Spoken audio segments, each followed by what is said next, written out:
বাজালে স্বরলিপি সময়ের দুই কোণে রাগ সঞ্জীবনীর মুক্তি।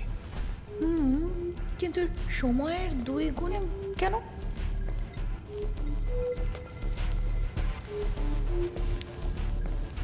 দেখ শ্রুতি,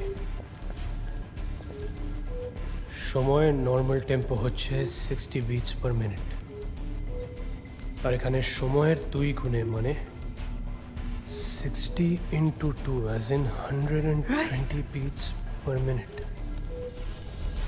তার মানে বেসিক্যালি এই স্বরলিপিটা যদি প্রত্যেকটা ইনস্ট্রুমেন্টে 120 বিটস পার মিনিটে বাজানো যায় তাহলেই রাগ সঞ্জীবনীর মুক্তি হবে।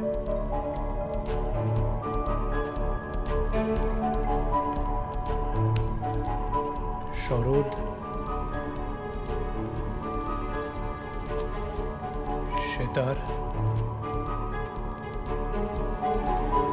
বাঁশি, সন্তুর, সানাই,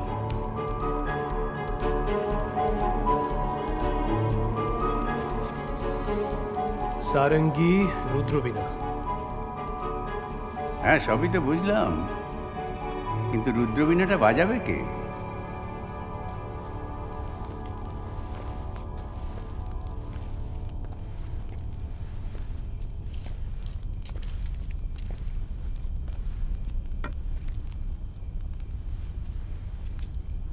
মহাগুরু, রুদ্রবীণা বাজাবে একজন বেশ্যা। এছাড়া কোনো উপায় আছে কি? কিন্তু কিন্তু রোহিণী রুদ্রবীণা বাজাতে শিখলো কি করে? পণ্ডিত কেদার মিশ্র একমাত্র তোমাকে এই গোপনে রুদ্রবীণা বাজানো শিখিয়েছিলেন, তাই তো মা?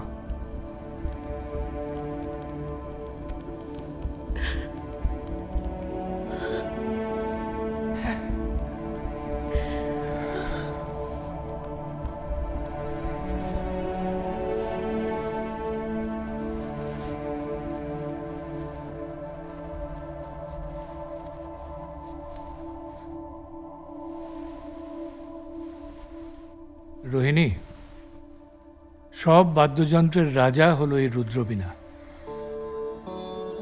আগেকার দিনে পণ্ডিত বা ওস্তাদরা রুদ্রবীণা শেখাতেন একমাত্র তাদের ছেলে বা জামাইকে।